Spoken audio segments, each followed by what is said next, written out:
So Father John O'Malley, Jesuit priest, we're going to hear it from the horse's mouth. Teaching at Vanderbilt University, he's been giving multiple seminars, not just at Vanderbilt, but also at Yale, Princeton. He went on this tour of teaching. He's like a well-known, like credentialed higher academic from the Jesuits who's been propagandizing at the Ivy League schools, teaching people and giving them seminars on what Vatican II is. Okay? So, Okay.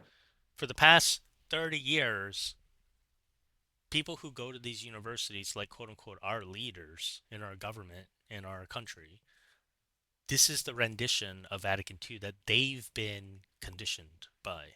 Okay? So, Okay. notice, he's a Jesuit priest. Why is he not wearing a collar? Yeah. So now that's one thing to point out, just so you know. A lot of them do not believe in their own priesthood. But, anyways, here we go. And I'm honored to be part of this distinguished series of lectures. Let me begin. The title of my lecture is What Happened at Vatican II. Let me begin with a personal note. What am I doing writing a book about Vatican II? My own field, I'm a historian of a European historian. My real field is 16th century. What am I doing writing a book about the Second Vatican Council? Well, it happened this way. I was in Rome from 1963 to 1965 at the American Academy in Rome, and I was writing a dissertation on a 16th century reformer. And the council was going on just about a mile away from where I was living. And so, being a Catholic and a Catholic priest, I, of course, was interested in the council and tried to, I was on the periphery of it, but I was allowed to sneak into some press briefings in the afternoon and things like this. But I also had a professional interest because working on a 16th century reformer who was the prior general of the Augustinian order, therefore he was Luther's highest superior, actually, sort of piqued my interest in what reform was like in the 20th century. So putting these two things together. I never thought that I would do anything professional with the Second Vatican Council, but a few years later, I wrote my first article on the Second Vatican Council, and I've been at it ever since. I don't seem to be able to stop, so maybe this book is my last hurrah. Also, I taught for many years at a school called the Weston Jesuit School of Theology in Cambridge, Massachusetts, and I think my signature course there was one called Two Great Councils, Trent and Vatican II. And I felt that you put those two councils together, they illuminated each other. Take them separately, they put people to sleep. But there's a combustion when you put the two together. They're just enough alike and enough different to sort of start a little conflagration and actually get students interested. But what I realized in teaching this course was for all the writing on the Second Vatican Council, and it could fill a small library room, there was in English and really in no other language what I would call a basic book. That is to say, between two covers, a book that did three things, told the basic storyline, put the council into context, and then analyzed what the underlying issues were. So that's what I set out to do, and that's what I hope my book on what happened at Vatican II does. Tonight, my lecture has two parts. The first part is, what does my book do? And the second is, what did Vatican II do, or want to do, or try to do? And obviously, these two topics are closely related. They overlap, and one blends into the other. Before I start that part of the lecture, though, however, just a few preliminaries to make sure we're on the same page. We're talking about the Second Vatican Council. So what is a church council? My definition is it's a meeting, principally of bishops, gathered in Christ's name to make decisions binding on the church. That's a generic definition that I think covers almost all councils. The Catholic Church recognizes 21 as ecumenical, that is to say general or worldwide. The Eastern churches, the Orthodox churches, recognize only the first 7, and the mainline Protestant churches generally recognize only the first 4. The Roman Catholics recognize 21, and the Second Vatican Council is the last in that list. One thing. 1 second. Sorry, I got to do a reset. All right, I'm back. All right, we're starting. What's important to know about the councils is that despite that generic definition, they were very different among themselves. The first 8 really, were all held in modern-day Turkey. They were convoked by the emperor, the Roman emperor, or in one instance, the Roman empress, the Empress Irene, and the language was Greek. The rest were all held in the West, most convoked by the Pope, and the language was Latin. So that's just a basic indication of how different they were. I say, for the most, principally of bishops. But we must realize that the laity in most councils had an important role, one way or the other, principally the great rulers. For instance, I'm doing a little book now on the Council of Trent, and what's so clear about Trent is the influence that the ambassadors to the council from the great rulers, the King of Spain, the German Emperor, the King of Hungary, the French King, and so forth, had in the council. They, on occasion, addressed the council and put pressure on the council in different ways to move it along. So, now, What about, so a few things now about Vatican II. First of all, some basics. So Pope John XXIII was elected in 1958. Within 4 months, he called the Second Vatican Council, called a council, which came to be the Second Vatican Council. It was a big surprise. Between 1959, January the 25th, and 1962, a lot of preparation was made for the council. It opened on October the 11th, 1962, and met in St. Peter's Basilica in the Vatican for 4 periods lasting 10 to 12 weeks in the fall of 1962, 63, 64, and 65. Only on the most solemn occasions was the Pope, namely John the 23rd, and then later Paul the 6th, present in the Basilica. So you had the Basilica down here, and you had the Pope up here in his apartments, either watching what was going on in closed-circuit television, or on the radio, or simply reading the speeches. So there was this division there. The Council finally issued 16 documents, and they cover a wide range of topics: Christian education, the mass media, 2 about the Catholic priesthood, 1 about bishops, and so on and so forth. Of those 16, I'll focus tonight, in this short time I have at my disposal, on 7 of them.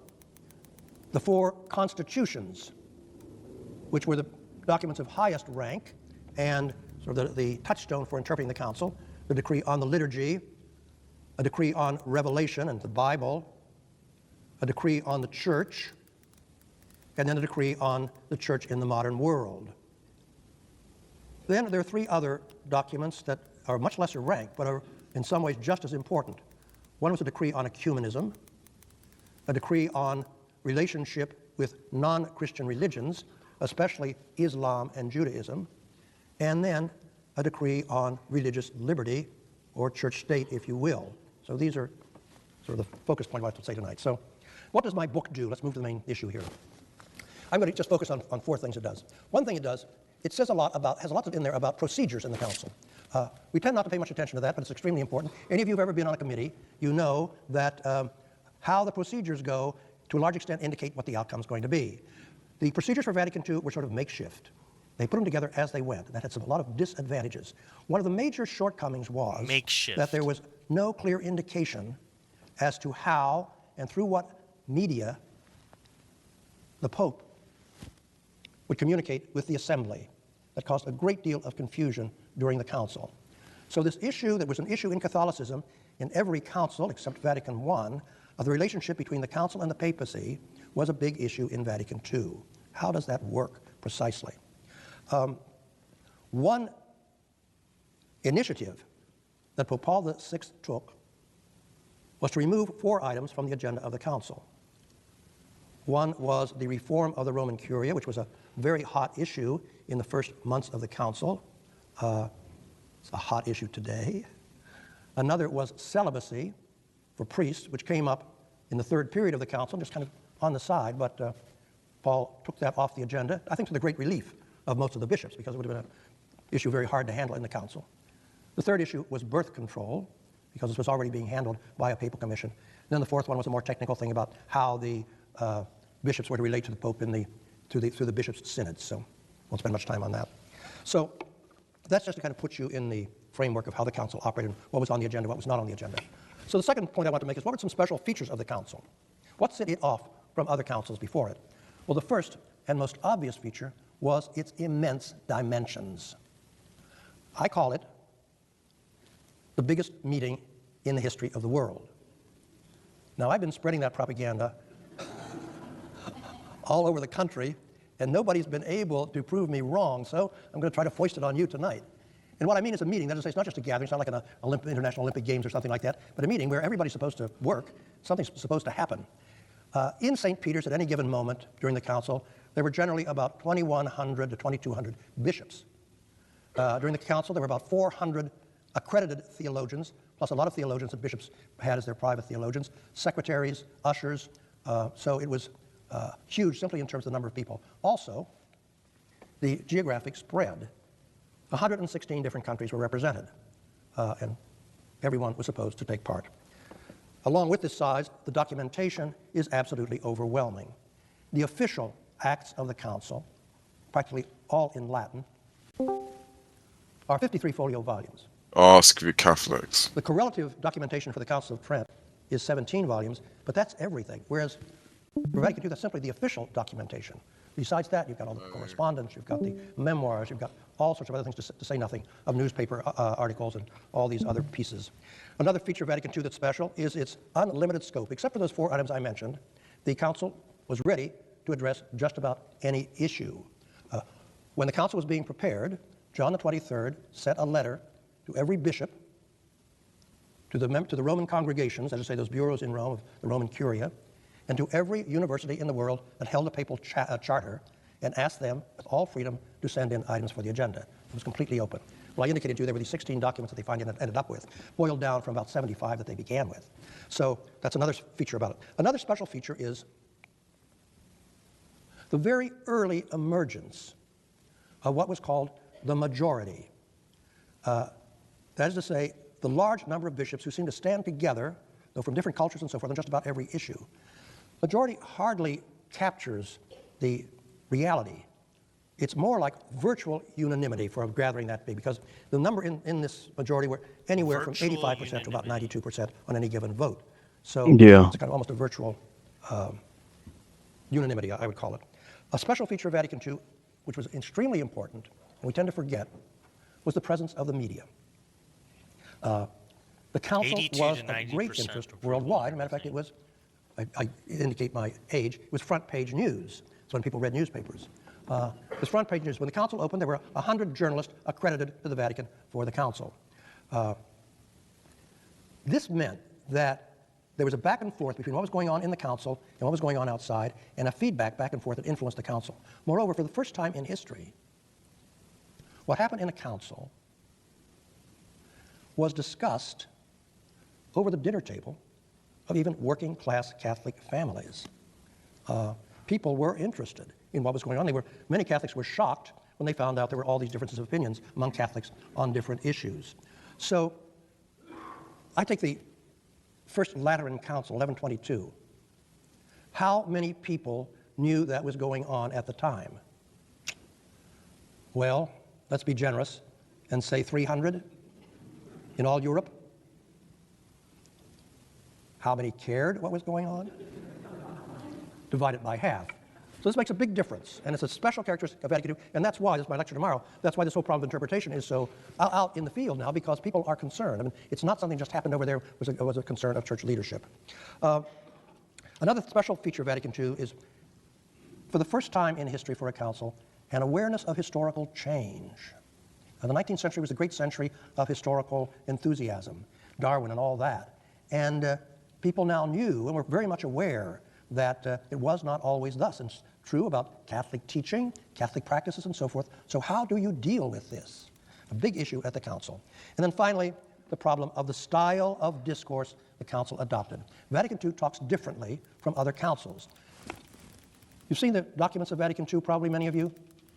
They go on and on and on. It's a big lot of words. The documentation for Vatican II, the official documents, those 16 documents, are about 30% of the documentation of all of the 21 ecumenical councils put together. So vastly outnumbers all the other councils.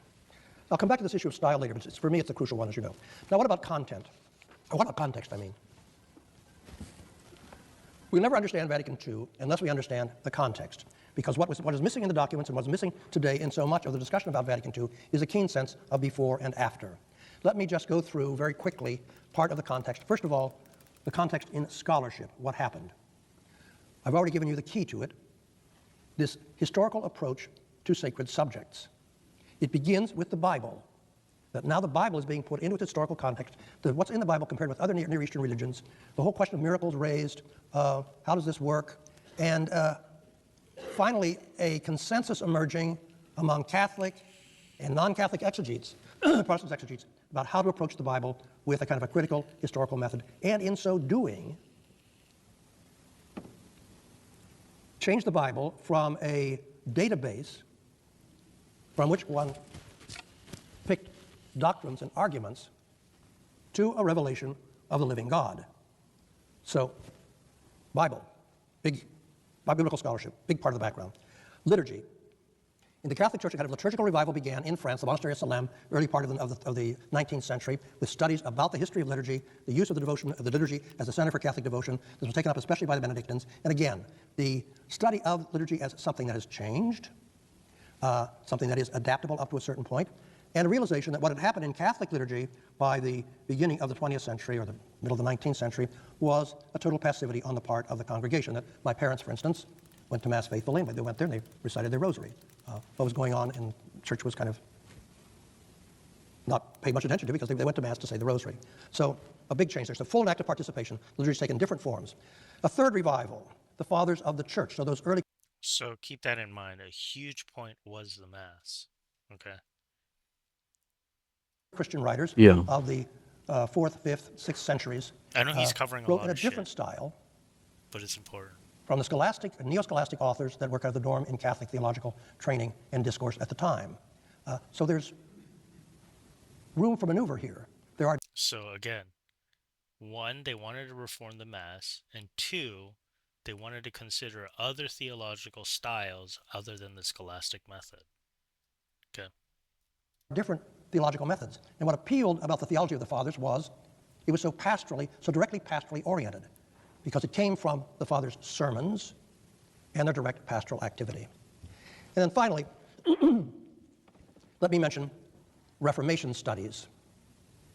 By the middle of the 20th century, Catholics and Protestants were approaching the 16th century in a different mood. They were trying to go beyond the heated polemics that had obscured what was really going on at the time, and that led to a century of bloody religious wars. The discovery of the so-called Catholic Luther by both Lutherans and Catholics. The realization that the Council of Trent was not such a monolith as we had been led to believe through the studies of a great historian by the name of Hubert Yadin. So this horror at the wars of religion and this questioning of why, when we have so much in common, don't we have anything to do with one another?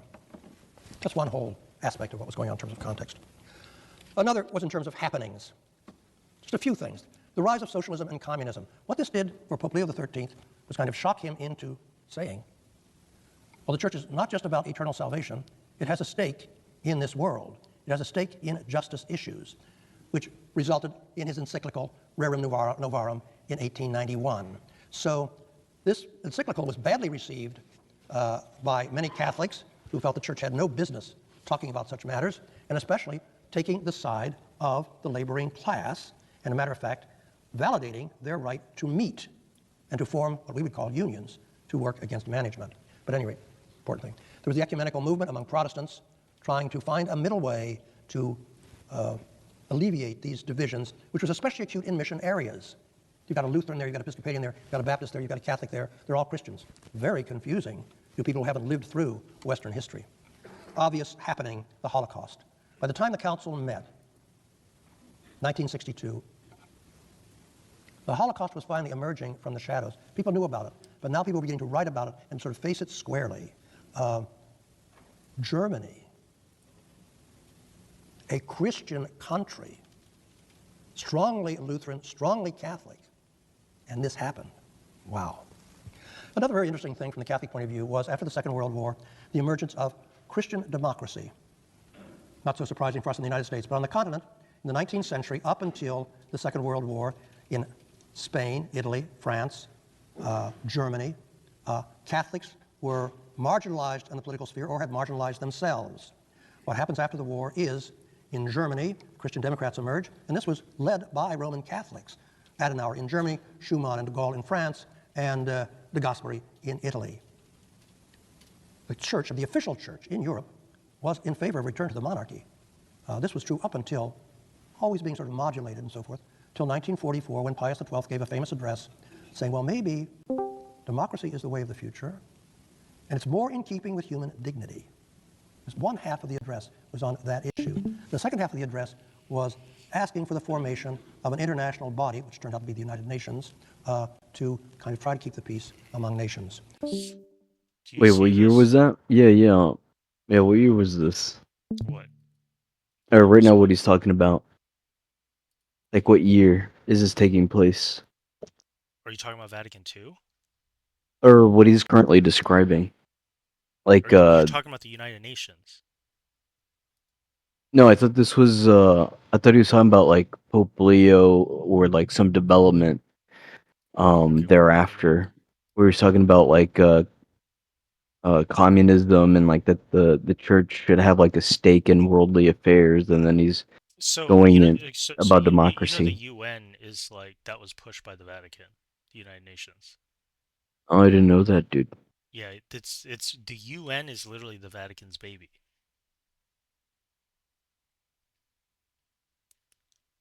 Yep.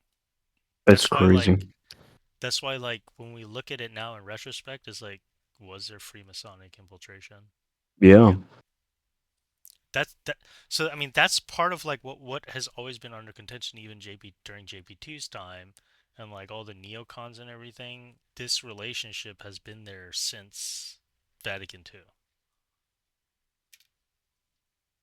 World War in Spain, Italy, France, Germany.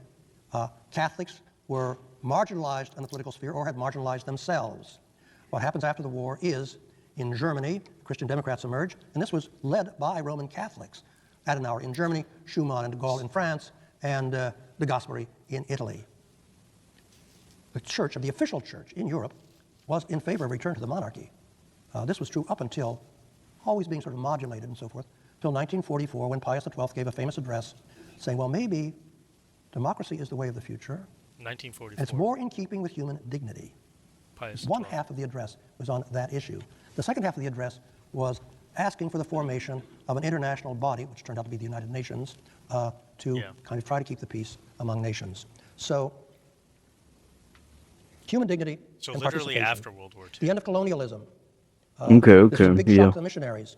Belgium, France especially, Italy also. The missionaries had gotten subventions from their government, were often looked upon more as bearers of the flag of a nation as much as they were bearers of the cross of Christ. Well, this is now over with. What does that mean? And also these colonial native peoples, former colonies, saying, what about our culture? What about our culture? You're trying to Europeanize us. We don't want to be Europeans. We're ourselves. The war and the bomb. The council met in October 1962. Had barely opened with the Cuban Missile Crisis, and it looked for a while as if the world was going to burst into a nuclear war. So very much on people's minds. So what's the upshot of it? In general, there was a desire to break down outmoded barriers among peoples and recognition of other people's rights and other people's dignity. So looking on the positive side of things and trying to make a better world. So what else did my book do? It indicated 4 issues under the issues. A very special character of Vatican II was that there were certain issues that kept coming up throughout the council and received articulation in different ways in the final documents, which gives the council a coherence that is, again, sort of unique to an ecumenical council as we know it, to the general councils. What were these issues? One was what we can call the issue of the world church, or to give it another word, multiculturalism, that there are other That's cultures crazy. besides European or North Atlantic, and they have their own dignity and beauty, and the church, Christians, Western Christians, need to take account of that and somehow or other incorporate it, make it ours, or they make us theirs, however you want to put it. Second issue under the issue, I've already mentioned, the problem of change. Everybody in the council admitted that change had taken place. The question was, what are the criteria for appropriate change, and how far does change go? First time a council has ever had to face that question. The third issue under the issues was, what's the relationship between the center, let's say now the Pope and the Roman Curia, and the bishops back home, and then the people back home. So everything out from the center. How much authority is needed in the center to hold things together and make for a vibrant community and not stifle the community? So this came up in the council in a number of different ways. The most pointed way was in the teaching on episcopal collegiality, which was a hot point in the council, namely that the bishops as a group have a responsibility for the whole church, not simply for their own diocese. This was hotly contested. The majority was solidly behind it, but there was a strong minority that held out against it. and not for frivolous reasons. It's not easy to see how that relationship would work out in practice, but center and periphery. And then finally, style. I put it this way: how is the church? Not what is the church, but how is the church? Style, I mean, even in literature, style is not simply an ornament of speech. It's the ultimate expression of meaning. And style in life is crucial, right? What is John O'Malley? John O'Malley's a priest. John O'Malley's a Jesuit. He's an American. All that's important, right? How is John O'Malley? He's kind. He's sweet. He's a swell guy. That's what we're interested in, right? I mean, style is personality, expression of personality. So that's what we're talking about when we talk about the style of the church. So that's the first part of my lecture. What does the book say? Now we can move quickly because I've already been talking about this. What did the council do, or want to do, or try to do? Two parts here. First of all, what I call upfront issues, upfront things it wanted to do and did. There are a lot of other things it did too, but just to select these. One was a reform of the liturgy, trying to make it an act of the community under a leader, under a presider, but an act of the community in which participation was the main goal. And recognition that what liturgy is, as the literature has said all through the ages, a sacred action. It's an action. Do this in memory of me. It's not say think about this or meditate on this or pray on this, but do this in memory of me. And do this with full participation. So with an exaltation now, bringing back into focus the liturgy of the Word. So it's not simply Eucharist, it's Word. And Christ present in Word, Christ present in Eucharist, Christ present in the assembly. So a refashioning of that central piece of our religious life, worship. Scripture, discover the living God, as I mentioned, bringing that to the center of our understanding. The church, before the council, all Catholic textbooks that describe the church as a monarchy. That word does not appear once in all the documents of the Second Vatican Council.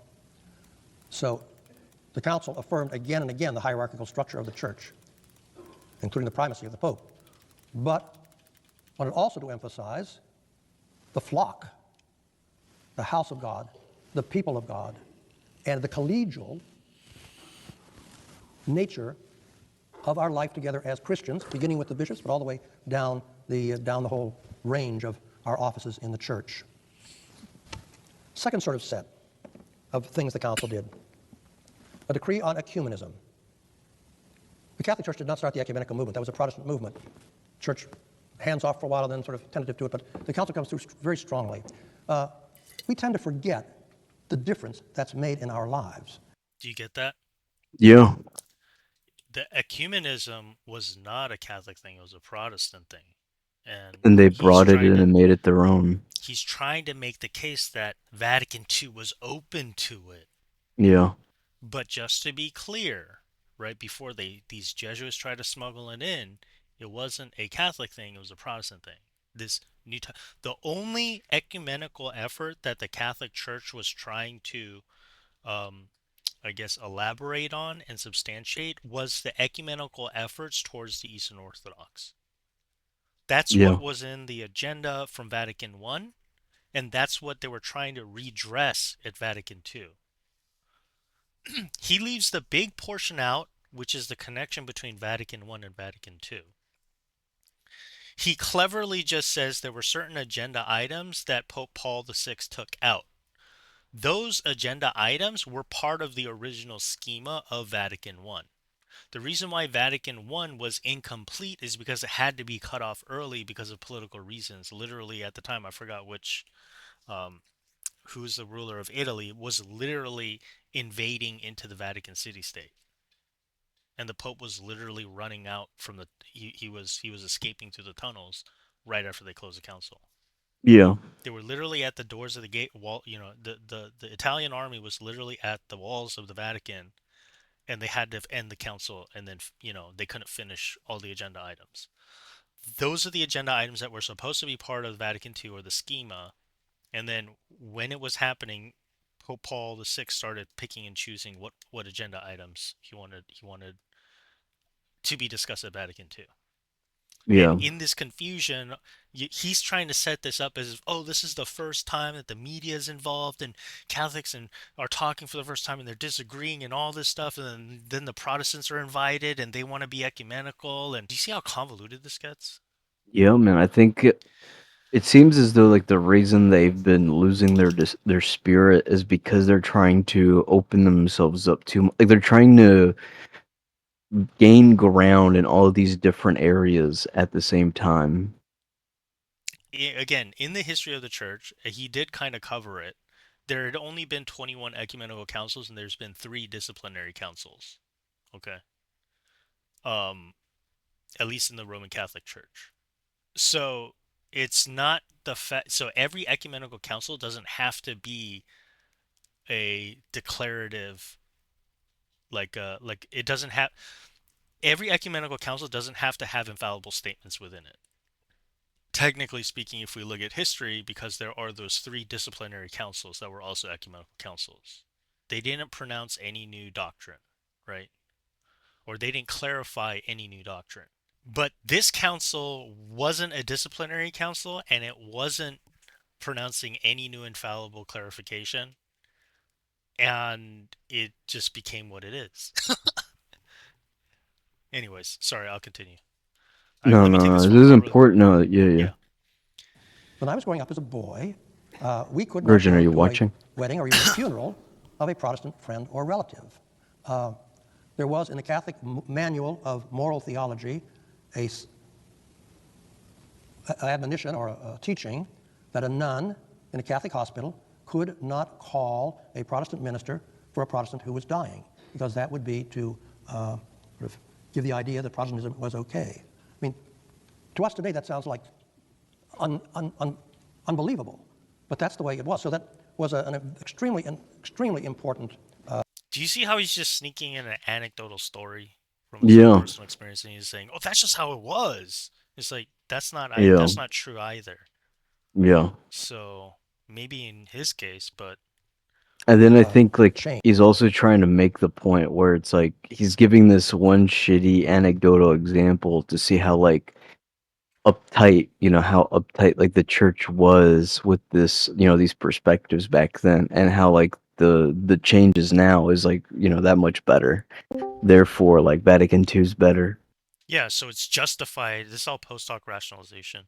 Like he's unable to Hello. clarify exactly what were the threads that led to. Like he's just saying it's just one big pile of goop. That's all it Yeah. is. And then he's trying to smuggle in his own story. But this is usually how the Jesuits are in both their interpretations of the councils or even theology. So just Are so they we're aware. trained to be like this, like to do it They're this not. way? It's not really like they're trained to. I mean, you know what? Like if you want to look at the Jesuit spiritual exercises, the Ignatian spiritual exercises, they are kind of loopy. I'll give you that. And they do have this like dualistic way of looking at both scripture and its application. So like I think there is a lot of dualism itself, like philosophical dualism. Um that's a different question from, whether they're trained to do this or not. I think it's more of like that's just kind of that's the Jesuit thesis is always to try to be progressive, right? Like when you look at their application of moral theology, they're casuists, right? They're more of like a case by case, look for the exception type of Yeah. moral view. So their application of both scripture and doctrine are kind of going to follow that same idea. Like that the exception is going to become the rule, right? They're always at that line. You know what I mean? Yeah. Like I think part of it is arrogance, part of it is hubris. You know what I mean? Like that's basically where Judas is in the Bible. That you can always fall into the trap of thinking that you know better than quote unquote the teacher. The In question like Catholic still comes up behavior there and like teaching. The Jews and the Muslims. The bull convoking the Council of Trent says 3 things going to happen. We want to have peace among the Christian princes. We want to have this council to kind of settle religious differences. And then we want to have a crusade against our eternal and I'll be right evil back. enemy, the Muslim. Well, that was no longer true in the 20th century, but still, the hatred and the rancor of Christians towards Jews, and then eventually Muslims. And Muslims were sort of way out on the periphery then, but now. So Look at how he's it's skirting such an over this important thing too, for us. right? He's like saying, "Oh, well, like there's not as much, warring with the Muslims and stuff, and it's out there in the peripheries, and it's the Catholics or the Christians who hate the Muslims." Like, are you fucking kidding me right now? I don't know how to explain this, near and far. When you ask, like, is it like a Jesuit thing to do it this way, to like revise history in this way? I don't know. I just think they're just a bunch of loopy weirdos. They're just a bunch of loopy, creepy weirdos. That's who Jesuits are. Yeah, man, this is Like, weird. he's so out of touch, right? Like, and Yeah, this talk was given like 15 years ago. And you know how we just like watch the Century of the Self and all this stuff and hypernormalization, and like yeah, literally the suicide bombings happened. The fatwa from Iran literally happens in like 1980s. And this guy's talking on this subject like literally like 20 years after that. Does this guy even know what's happening in contemporary history? That's yeah, why it's important. It was important to watch that whole series on the history of psychoanalysis and mass engineering of consent, and then the whole hyper normalization, just so you kind of get a clear picture of, okay, here are the actual political and historical factors that have been affecting our context both during the council and then immediately following the council. Where's the actual temperature at? Do you see how out of touch this guy is? yeah. For him to say that, oh well, it's always been the Christians that have hated the Muslims. Are you kidding me? Anyways, whatever. Today, when there's all this religious tension, especially with the Arab world, and then finally the decree on religious liberty. For us Americans, that's a yawn decision. We've had religious liberty in this country from the very beginning, but in Europe this was not true, and certainly not the official stance of the Catholic Church. The Franco's government in Spain imposed civil disabilities on Protestants, and the Holy Office of the Inquisition felt that that was the Catholic ideal. This is 1950, 1962. So this issue of religious liberty, hard fought in the council, hard fought in the council. The American world, the North American world, the Northern European world, and the bishops from behind the Iron Curtain, they were the ones that were in favor of it. So freedom of conscience, which meant also freedom of the press, freedom of speech, no confessional states, and the exaltation of conscience, not the exaltation, but the raising up of conscience as the ultimate moral arbiter for one's personal life. That is to say, you must follow your conscience. Even if it's wrong, you must follow your conscience. Old Catholic teaching, old Christian teaching, but now given a new emphasis. Those are upfront issues.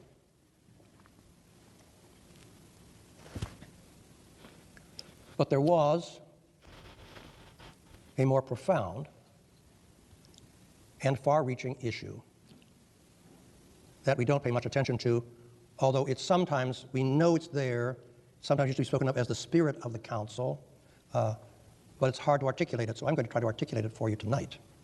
This comes down to the question of style. Now, in the council, there were three aspects of the style issue that worked together. One was a new literary form, a new vocabulary, and a new intertextuality. See, the documents dependent on each other. Let me be more concrete. The councils, where do they come from? Well, they came from the Jewish Sanhedrin. They came from the grouping of the apostles in Acts chapter 15, but more immediately they came from the models of the Greco-Roman world, these kind of assemblies. The first General Council, Ecumenical Council, was called by the Emperor Constantine, was held in his palace. He considered, I think, the council, these bishops that he gathered there, as kind of the ecclesiastical equivalent of the Roman Senate. And the council acted just like the Roman Senate. What did it do? It made laws. It made laws concerning doctrine, and it made laws concerning practice, concerning public behavior, especially of clerics. How was this expressed? It was expressed in what came to be known as canons. A canon is a short ordinance, short law, prescribing or proscribing certain behavior, usually with Wait, penalties what'd you say? attached for Fight? non-observance. So that is the characteristic form used by councils down to the present. Just before the council opened, the Second Vatican Council, Pope John XXIII Are had the you Roman accusing clergy meet Abysmal of for a poisoning the well? Roman synod, which was kind of a little local council. It was kind of looked upon as a dress rehearsal for the Second Vatican Council. What did that synod do?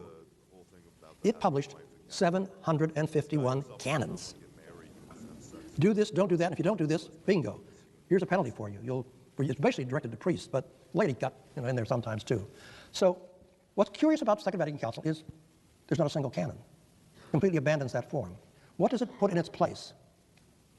It puts what I call a sort of paints an ideal picture. It paints an attractive picture of an ideal. So trying to work upon your motivation rather than coercing you into an action to try to motivate you from the inside. And this is best expressed, you best catch this, in the characteristic I don't vocabulary of think the he's doing council. that though. Now, this vocabulary All right, I'm back. is Sorry. proper to the Christian tradition. It's all over Bismo the place in the fight Christian had a tradition, question but it's for you. new for a council.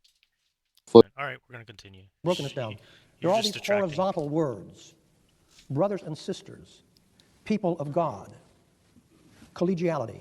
There are reciprocity words: cooperation, partnership, collaboration, collegiality, dialogue.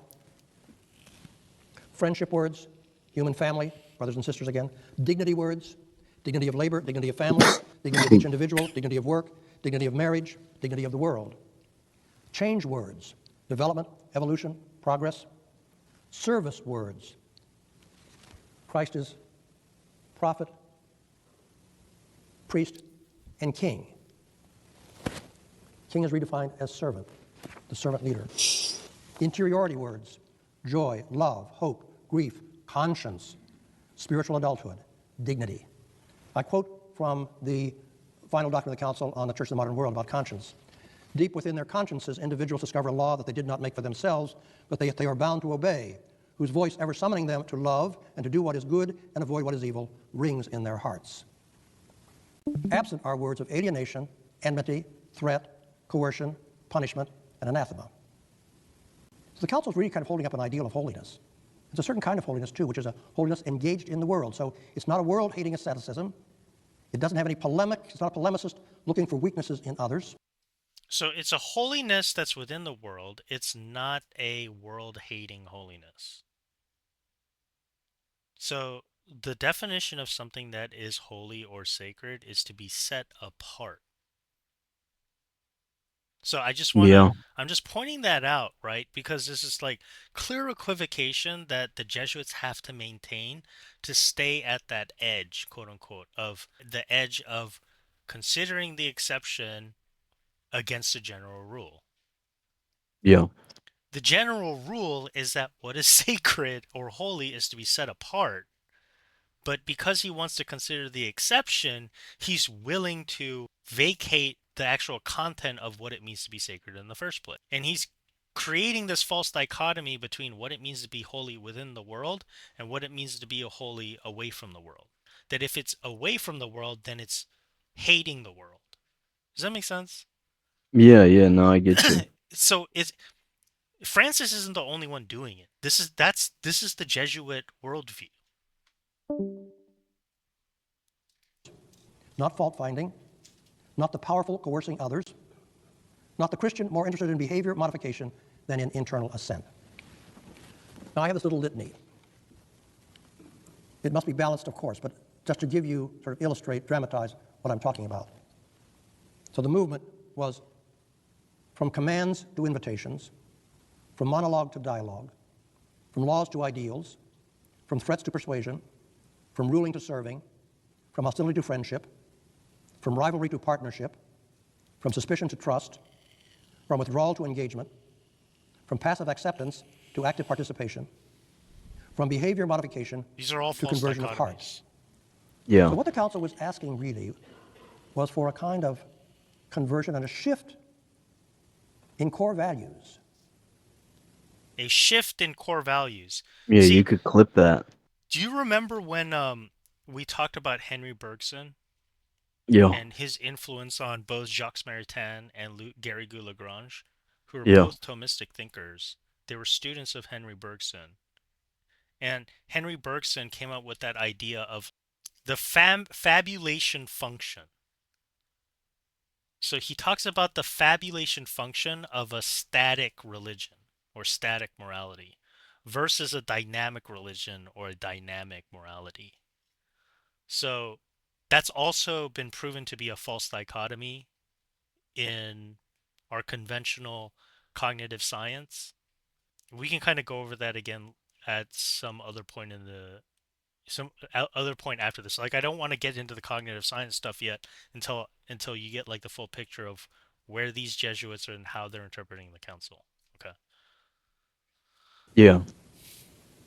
A new heart, if you will, but a shift in core values, which I just tried to illustrate. A So Pope John shift the in 23rd, when he core opened the council, values that he's trying to illustrate, that he's trying to mischaracterize. Clip that and send it to Fight. Yeah. gave a I very guess I important will. address, which we know he labored over himself, wrote every word himself, and went through many revisions, and we have those copies of his revisions and so forth. But let me just quote a line from it, a famous line from it, which he sort of indicated what he wanted the council to do. To make use of the medicine of mercy rather than severity, and by the Church showing herself to be the loving mother of all, benign, patient, full of goodness and mercy. So let me conclude. The Second Vatican Council was about much more than a handful of superficial adjustments of the Catholic Church to the modern world, as expressed in that woeful slogan, to modernize the Catholic Church. That was, you see that in the newspapers all the time. It's a little piece of Vatican II, but doesn't get anywhere near the heart of it. It was about much more than changes in liturgical forms, even though those changes had profound implications. It was certainly about much more than power plays among high churchmen. So he's saying that even though, like, he says one of the major issues of the council was the liturgy and religious freedom, now after he illustrates this false dichotomy of what the church was trying to do, he now says, oh, well, the liturgy wasn't the main issue and like its new liturgical form. And keep in mind, he's referring to it as a new form of the rite. Does that make sense? We'll come back to Yeah. that piece of it too when we talk about the liturgy. But he talks about it as like the new form, this Jesuit does, and he also says that that wasn't the main point of the council now. Where before he said that was one of the core issues, and he reduces it down to just saying, oh, well, it still had profound implications, but it wasn't the core of the issue. Then why did you say that that was a major part of the agenda, like literally 30 minutes ago in the video, alongside religious freedom? So, It had a message. The message was traditional, while at the same time Wow, radical. Prophetic, while at the same that's it cool, was, man. this is so Hegelian, right? It was traditional, but it was radical, right? It time was gentle. prophetic, while at the same The message time gentle. What is that dichotomy? Is being prophetic abrasive? Is that what he's trying to draw out here in this juxtaposition? Yeah. These are like the clever rhetorical tactics in poisoning of the well that the Jesuits are known for. Not the Jesuits. speaks, I believe, to our world today. A world racked with discord, retaliations, hate spurting. You see, for the sake of considering the exception, he's willing to challenge the rule. That's what's happening, right? Oh, it's because of all these discords, retaliations, and hate just spurting from everywhere, right? Like, think about the past 10 years and how this is all played out from one particular party that was run by a Catholic president. Yeah. Logs, bombs.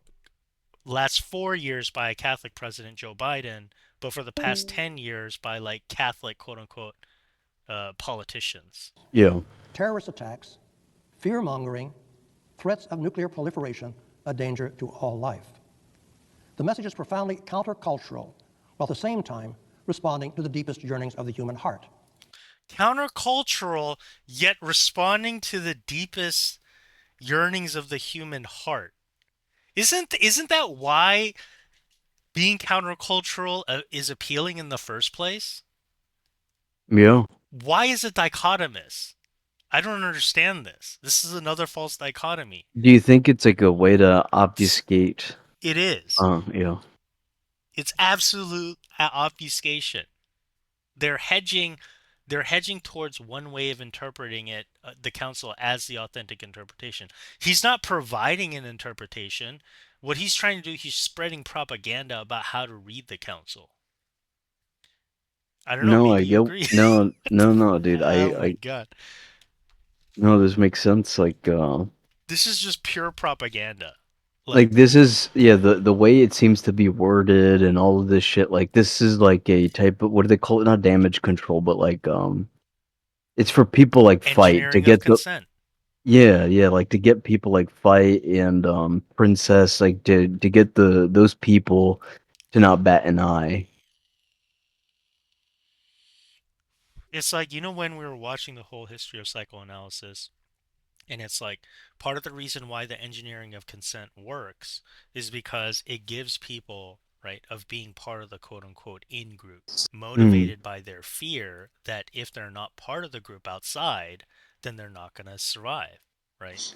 But all of that was pretty much dispelled in the 1950s as being psychologically real. They didn't tell us that, quote unquote. They just continued to manipulate psychoanalysis in order to try to sell us products. So these same people that grew up during that time, like this Mr. Jesuit here, or Pope Francis, or Nancy Pelosi, or Joe Biden, they're still stuck in this paradigm of and way of looking at the world. They're they're conditioned by their time in the 50s and the 60s. They're corrupted by that type of engineering, and they're just replicating it.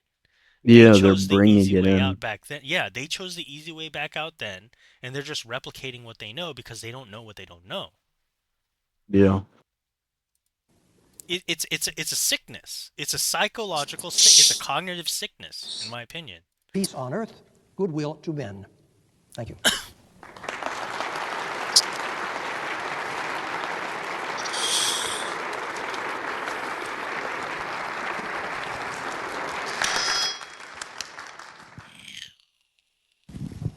I'm not a Catholic, but I have studied a lot of the Catholic Church. I've been to Rome, and I've had an audience with the Pope, Pope John Paul II. Uh, I know Pope John the 23rd came into the papacy in 1958 as a Cardinal Roncalli, and then he died in June of 1963, and he was taken the place of by Cardinal Montini, who became Pope Paul VI. What is the sphere of influence?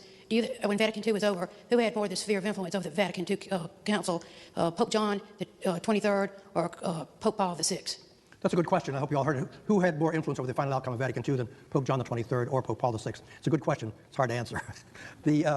I think one can say that John the 23rd really set the tone for the council, and that never left. And he remained the inspiration. Oh, am I still on? Can you still hear me?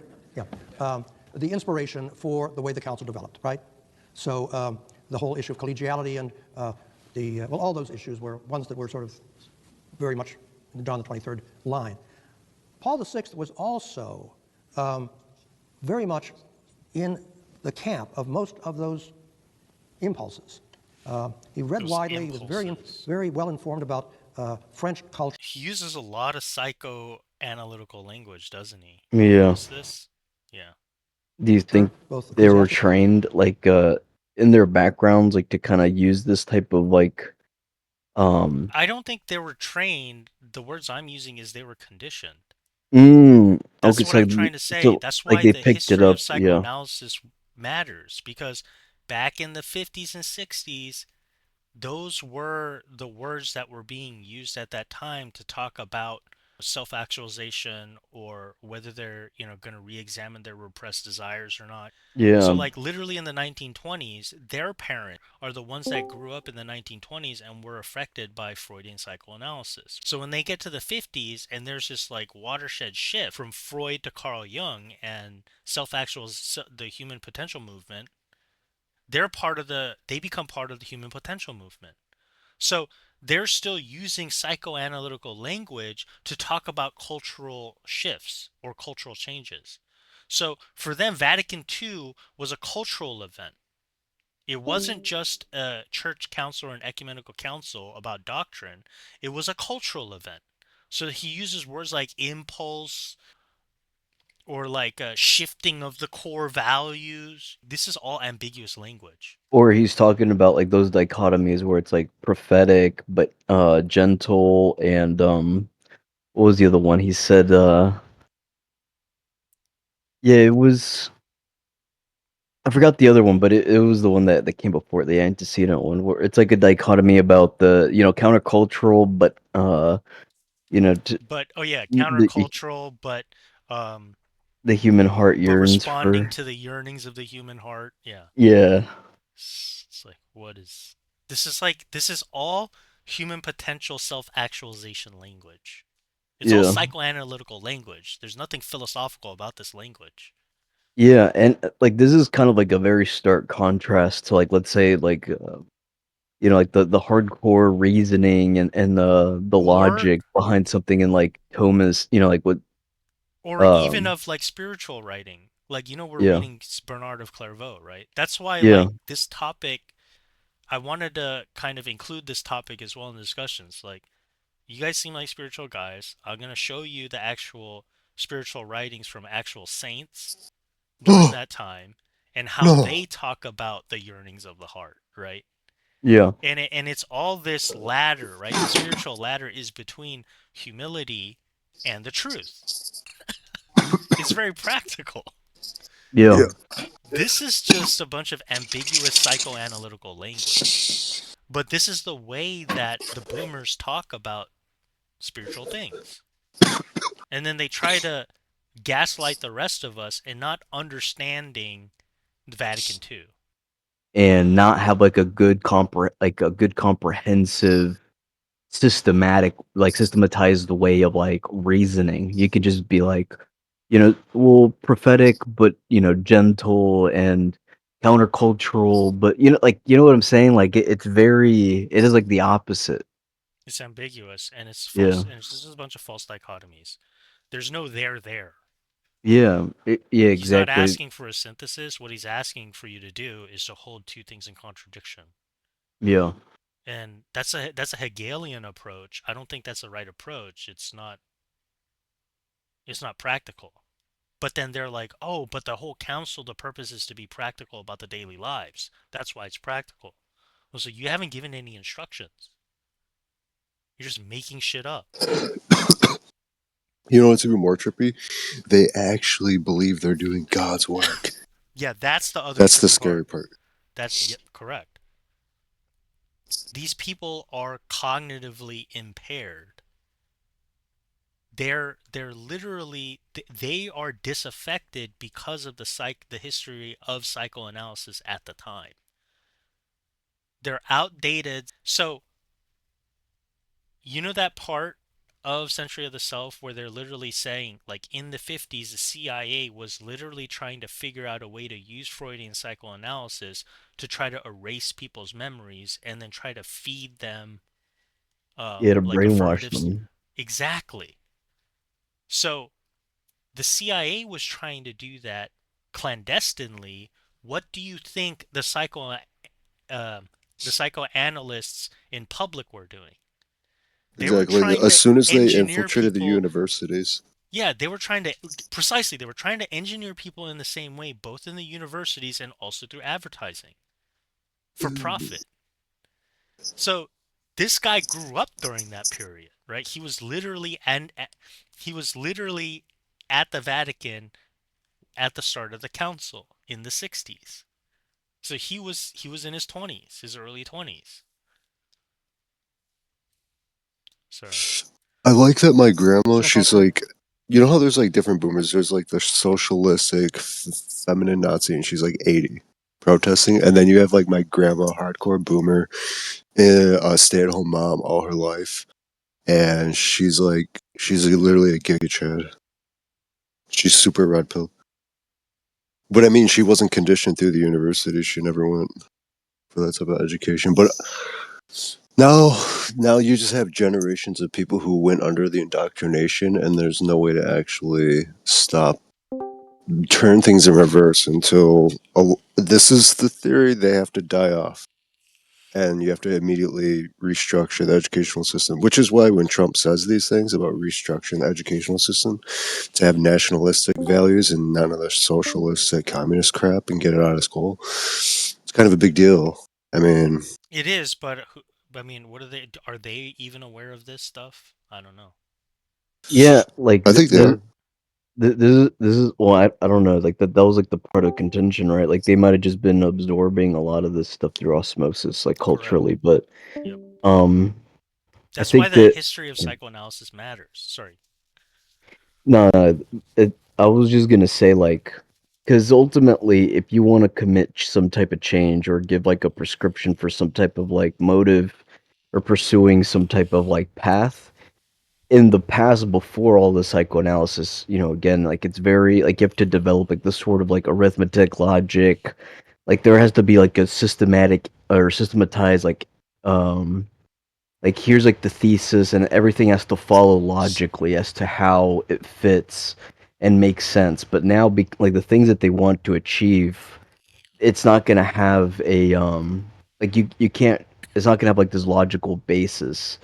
But if you use this ambiguous psychoanalysis, you can be very wishy-washy and not give like a substantial systematized like foundation. You can just be wishy-washy and then like do this, be like the prescription that you want to take, or for this action you want to manifest. You don't have to develop like a strong case that makes sense. It allows you to weaponize um yeah, it allows you to kind of weaponize ambiguity in a way to get what you want without having to like support it using like strong logic or like strong reasoning that you would have seen in the past. It's probably also why, even if they're adopting it through osmosis culturally, they're Okay, like time out. leaning into They it. are. That's the thing, because they're utilizing the masses to pretty much move on to these communist things to overtake the government. So it's like they really don't have to do much work. I remember hearing one. Well, but yeah, that's so you have like, oh, if these people are all inside of these who've already been educated and brainwashed, right, to have these ideals, you have them working in all these places, every newspaper venue, blogger, all these things, telecasters, just goes on and on. They're in control of everything without even being like told Bro, to. do They you were know? just already programmed to be that way, which is demented, because you think, oh, are they all in cahoots or something? It's like, not necessarily. They were just already preconditioned. So essentially they are, but there was never like a shadow figure behind them tapping them on the shoulder going, hey, you got to do this. Those are the people who were like at the very top CEOs who've probably been propositioned by the CIA. Anyways, go on. Theology, but also secular culture. And but he was a much more cautious person. So many people feel that, I mean, could John the 23rd have handled the council as it finally developed? Did it not need a more vigilant hand, which Paul VI certainly provided? So I would say this, to speak more generally. The broad scope of Vatican II was Pope John. Some of the refinement and containment was Paul VI. So both of them, I mean, it's one thing that shocked me when I was doing the book on the council was how often Paul VI intervened in the deliberation, not in the deliberations, but in the construction of the various documents. So a lot of this was were rather minor points, but he intervened a lot and caused a lot of confusion that way. That doesn't quite answer your question. I have to think about it a lot before I give you a really coherent answer, but that kind of shoots around it, I hope. As someone who is very learned in your situation, why do you think the 4 items were taken off of the schedule, the celibacy, the child support, and so on? What is your opinion of why they were taken off? Well, okay, so each one of them, there's a different answer for each one of them, right? Let's do celibacy first because it's the easiest one. It was taken off the agenda because, first of all, it was not in the agenda at all of the council up until it was never in the agenda. It came up kind of in a peripheral way in the 3rd period. So why did he take it out of there? Well, first of all, because he quite rightly believed that there had been no sort of preparation for it. Where would they were trying to wind the council down. Where would it go? So when he sent down this message saying, you're not to deal with this thing, his message was applauded. The bishops were relieved. They didn't want to do this, especially in this open forum without any kind of preliminary preparation and so on and so forth. So that's an easy one. Birth control, again, that's relatively easy because there was this papal commission already set up and they were going to handle it. Now it gets complicated when you read my book on this because it does get sort of complicated, but that's the reason why that was taken off the agenda, because it was already being handled by another group. And again, they didn't want to bring this up in that sort of a public free-for-all at that time. The Roman Curia, again, I think it was, well, Paul had to work with the Curia. He was out of the Curia. I mean, he was trained, he spent 25 years or so in the Curia as a member of the Curia. He was protective of the Curia. And also, I think he felt that the council would didn't have any clear plan as to what they wanted to do with the Curia. So, but I think it was a very bad move. There were other ways of handling it, but I think that's why he took that off. Then the Synod, the I have to give this kind of a dark interpretation. I really feel it was a kind of a check on collegiality, that the Synod, as Paul VI constructed it, let's say these bishops meeting periodically with the Pope, was given a strictly consultative role. They were consultants of the Pope, and therefore any kind of authority on their own. And I think he was afraid of that. So that's the best I can do right now. Do you think the present Pope is trying to go back to the ideas of the Church before Vatican II?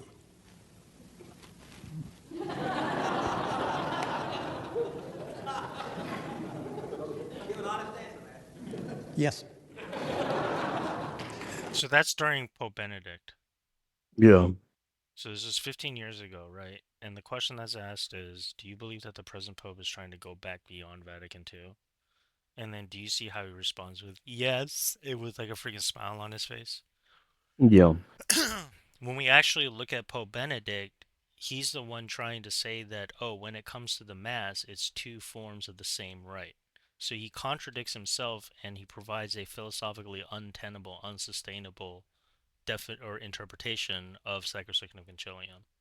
So you have Pope Benedict, even though I disagree with him, he's literally trying to advocate for a hermeneutic of continuity from Vatican II.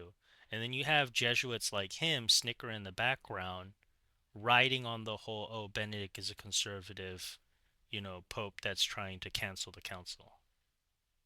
Like, this is the definition of calumny right here. You know what it means to be calumnious, right? No, what is that? It's to misrepresent or speak ill of someone based on a false perception. Calumny. Mm. To make a false and defamatory statement about someone in order to damage their reputation, also known as slander. He's slandering the current pope, right? Do you think this guy loves Pope Francis he strongly prefers Pope Francis more than he does Benedict? Like in his perspective at the moment. He just answered it for you right there. Yeah. Like, the audience asks him, tell us how you really feel. Do you feel that Pope Benedict is trying to return the church to sometime before the Second Vatican Council? And he's laughing and he says yes. But that's not the truth. Pope Benedict, during his whole papacy, was trying to advocate for a hermeneutic of continuity, quote unquote. That we can't interpret the council with a hermeneutic of rupture. And if you actually look at Ratzinger's work during John Paul II, when he was still a cardinal, he was the one that was doctrinally trying to make sense of all the ecumenical efforts from during John Paul II's time, and also the liturgical reforms. Like, we're talking about like the Assisi prayer meeting, like praying with like other faiths and all this stuff. Yeah.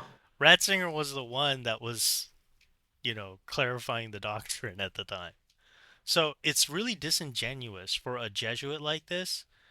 Basically, what the Jesuit is saying here is that even though someone like Ratzinger is going to try to make doctrinal sense of what John Paul II is doing, and also go as far as saying, no, that the current rite that they have is just a second form of the same rite, which, again, that's philosophically, you can't sustain that. So Benedict XVI is all in on Vatican II, and you still have someone like this Jesuit who is slandering him and saying he's not Vatican II enough. Yeah. If you're not Vatican II enough, then you're a conservative trying to undo it, trying to go before. Now you're getting it. So this guy is, John O'Malley, he is literally, again, right? I know Supreme just got here. That's why I told you at the beginning. This is the guy that's been teaching at most of the Ivy League colleges. He's been giving seminars over there on Vatican II for Ivy League students and grad students this whole time. So this is the narrative, quote unquote, that he's trying to push. That Yeah. if you're not Vatican II enough, then you're not, then you're not a Catholic. That's the perception that he gives to the elite. So then the elite go full bore into like this Pope Francis Vatican II. I don't think it's like there's no conspiracy behind it. Again, people, these type of boomers are just stuck in the 50s and 60s. They're disaffected. They're cognitively impaired, and Like they're their using sin, yeah, like their sin outdated. is ignorance. Ignorance. Exactly. They're using outdated psychoanalytical language to talk about a church council as a cultural event, and they're trying to indoctrinate and propagandize a particular interpretation. It's a sickness. Now, that's why after we're going to watch videos on what I've referred to before of what we know now through cognitive research. That's going to dispel basically every other psychoanalytic theory prior to the year 2000. And you're going to see exactly how I don't that's the thing. I don't want to call him like a liar even though right now he's lying. He's literally engaging in slander, right? But whether he intends to or not, I don't know. Nobody can know, right? It's just they just are what they are. I just think they're just disaffected. No, that's a little bit not true. He Hey, has Crit's a an faggot. interpretation of the council that I think comes out of fear and comes out also of a kind of theological vision, which was not the vision that inspired most of the majority during the council. So it's a theological vision that's Sorry to much more bring that into Augustinian, here, but he's much more he's sort going of down every channel in. distrustful of the world, culture in general, and also, I'm going to talk about this tomorrow actually, but a fear of challenge to authority. And I think he is a centralizer, which is Do you see how he's trying to psychoanalyze the Pope? Yeah. Like they Yeah, can't dude, help that's weird. themselves. Yeah, dude. They're literally like they they fucking absorb this shit through osmosis at such a deep level. Like he probably isn't even aware he's doing this. Yeah. He's not talking in metaphysical logic. He's not talking about it philosophically, for instance, and he's not talking about it theologically.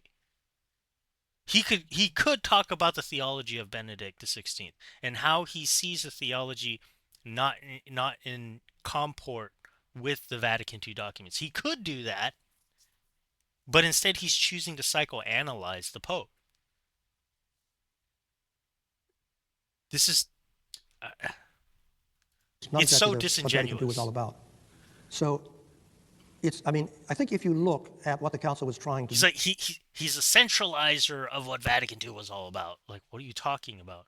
So he's right. It's another false dichotomy. So Vatican II was a decentralizing council. Is that what he's trying to get at? You know what I mean? Yeah.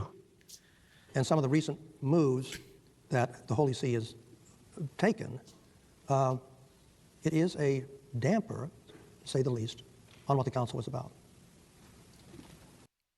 It's a damper on what the council is about. Like, this is amazing.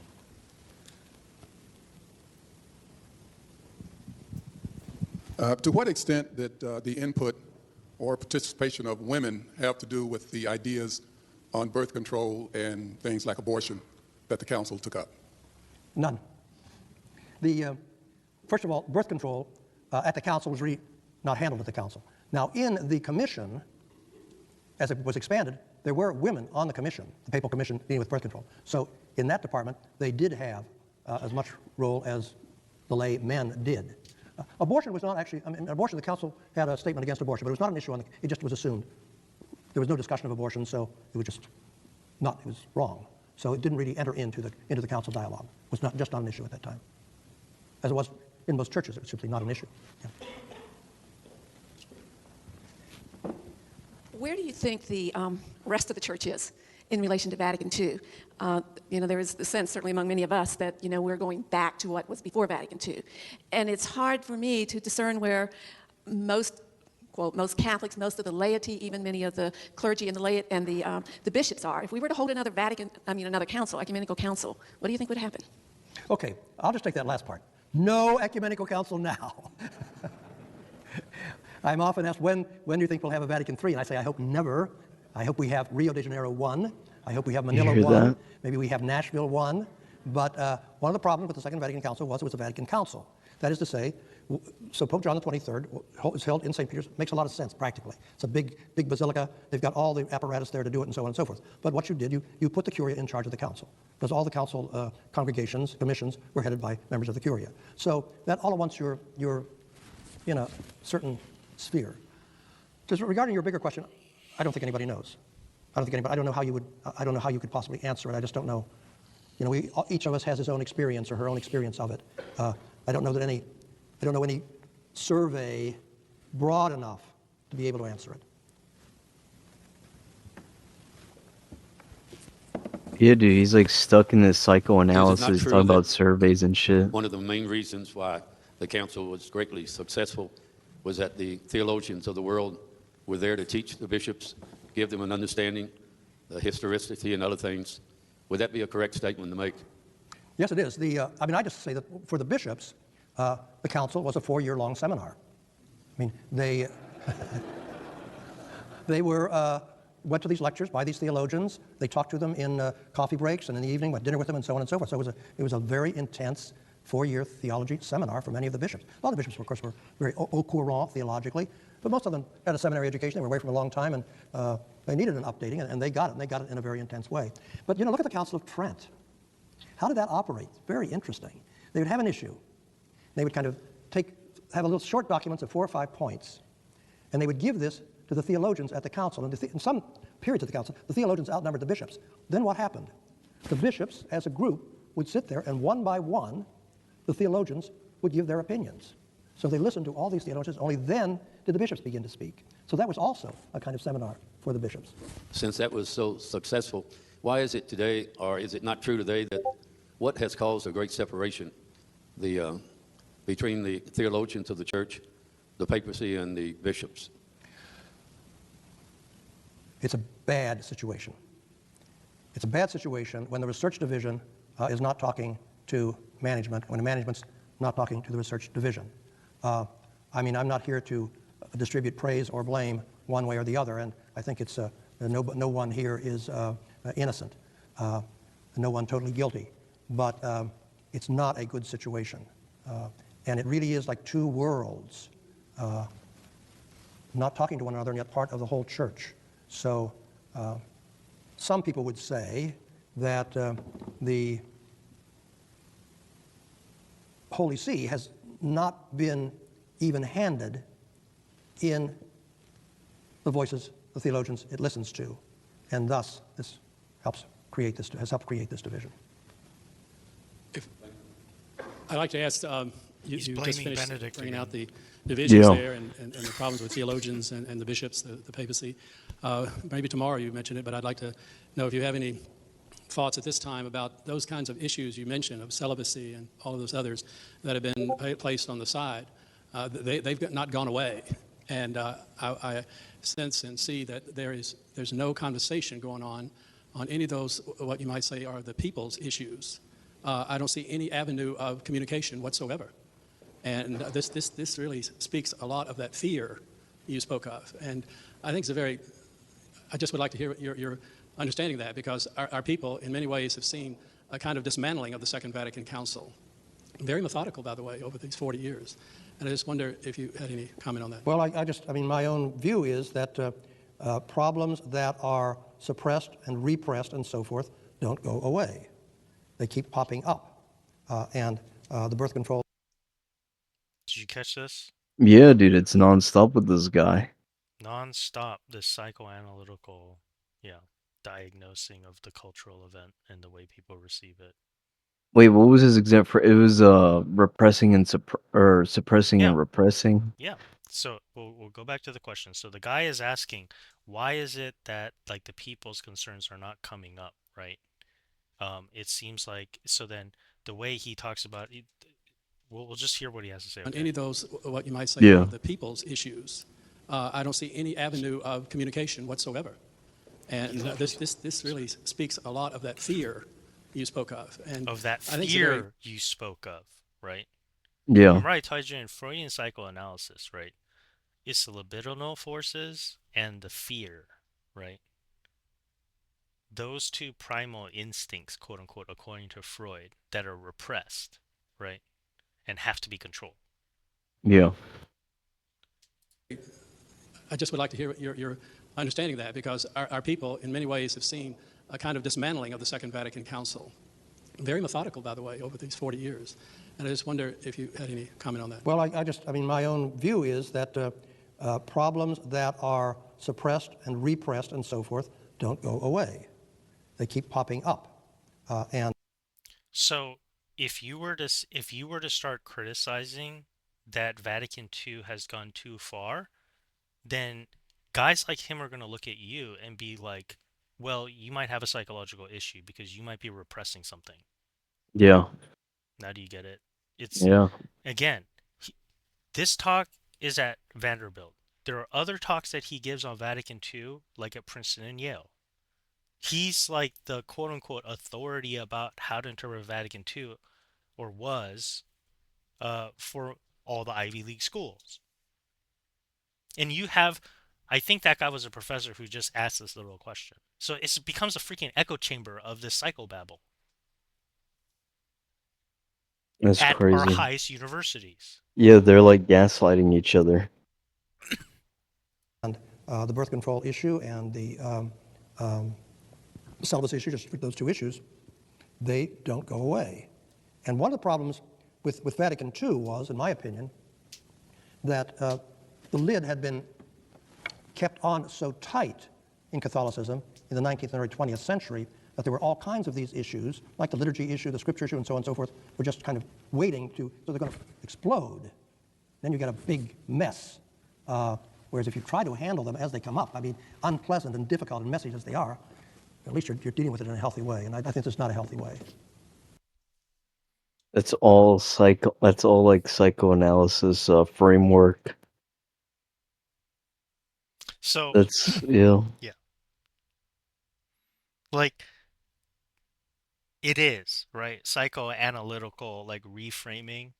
And at the same time, he's lying out of his teeth because a lot of the agenda items that were there present at Vatican II had literally, again, that's why I kept trying to tell you at the beginning. The schema for Vatican II was already a part of Vatican I.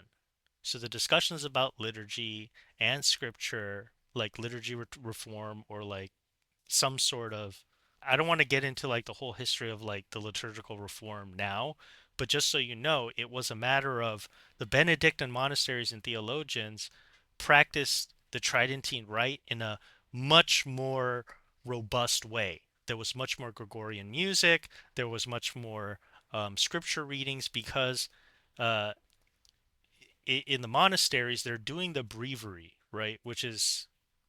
That's like the Catholic Psalter, okay? Yeah. And there's like a morning prayer, mid-morning prayer, noon prayer, mid-afternoon prayer, evening prayer, compline, and mass is going to happen in between that, right? So they're literally going if they have mass in the morning, it's literally going from morning prayer into mass and then mid-morning prayer. Yeah. So in a monastic context, there's a lot more scripture reading happening because the whole day's turned into a liturgy basically. And then there's Gregorian music and Gregorian chant. And so the Benedictines, they were like, oh, we want to introduce even more stuff to the ordinary rite, right? To the lay faithful, so that they're able to participate in a more monastic way. That was the impetus of it. It was already present even after Vatican I. And all those discussions were happening. So it wasn't like this thing that was like had a lid on it and then it exploded at the council. But It's a that's a mischaracterization of what happened. But the way right, but because he only can look at it through how he was conditioned culturally at the time in the 50s and 60s, is to use psychoanalytical language to look at what happened since the council.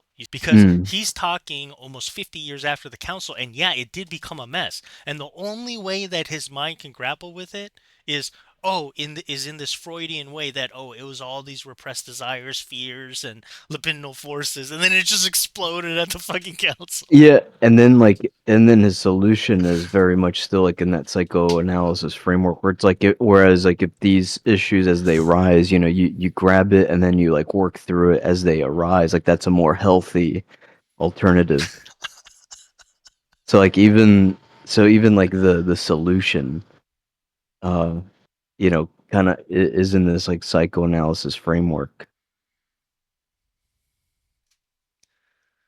It's almost like they're completely One more quick. divorced from like you Reality. know yeah, like from like this philosophical systematized like metaphysical arithmetic logical like way of thinking, like where everything is there's like a strong basis, uh like an argumentative to, to, apologetic. to, to, to diagnose what's actually happening in Yeah, reality. yeah.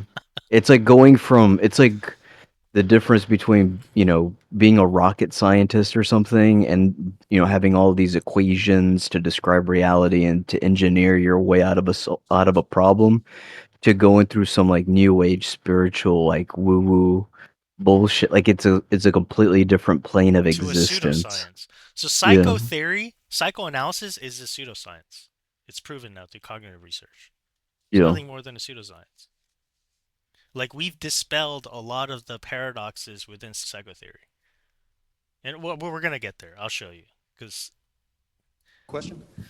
I'm sensitive to the fear about regression from the council, but it seems to me that when you have change this big, there are certain horses that get out of the barn that cannot be put back in. And I'm wondering if that is the case here, if you'd like to identify some of those things which cannot be turned back, which were let loose and now are part of the church forever. Well, yes, I think, history moves on. I mean, changes happen and then you can't go back. But on the other hand, I think we also need to be reckon with the fact that I become ever more aware of it the older I get, is the generational factor. That what is taken for granted and appreciated and loved by one generation, bit by bit, it's forgotten, and there's a reaction by a younger generation. As I say, you don't want to be like your parents, you want to be like your grandparents, right? So that things can be These not people, pushed this back guy's in so the cringe. cocoon, but they can be forgotten. They can be forgotten.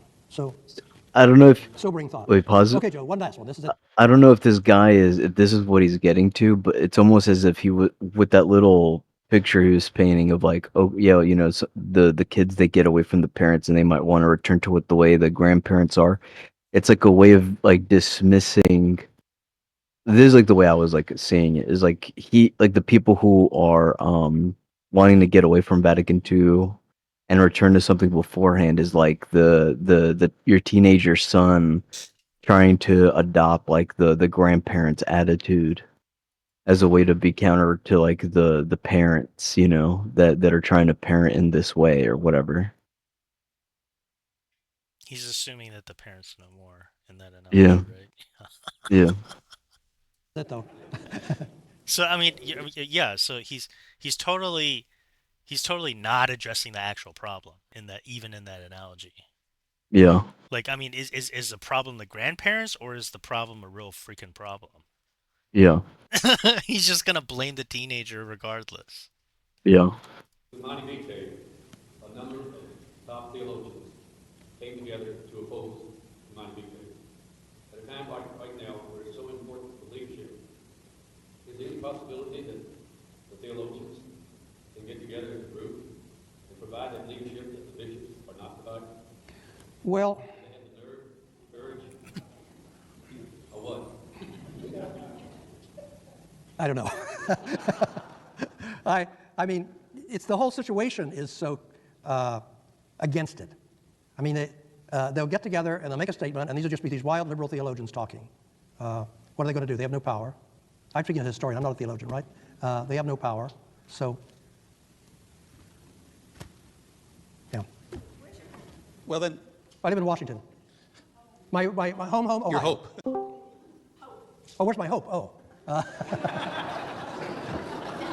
It's in Ohio. My hope is in the living God.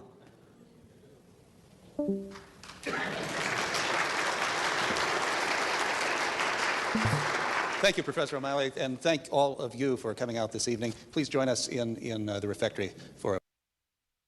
Wait, what's the name of this guy? John O'Malley. Here, can you, is this the most recent thing he's come up with? It was the one, I mean, I thought it was the most relevant video to like your Hmm. question Oh, about so, what is Vatican II. So then the title is What okay, okay. Happened at Vatican II? Right. Is there like an That's his aftermath? name. Like, does he like Do you want to watch more double of John down? O'Malley? We can if you want, because I know you're so like I mean, I just want to see if this you guy wanted to doubled know, down, like if yeah. he's like deeper into it and like Okay. if he worships like Pope Francis, you know?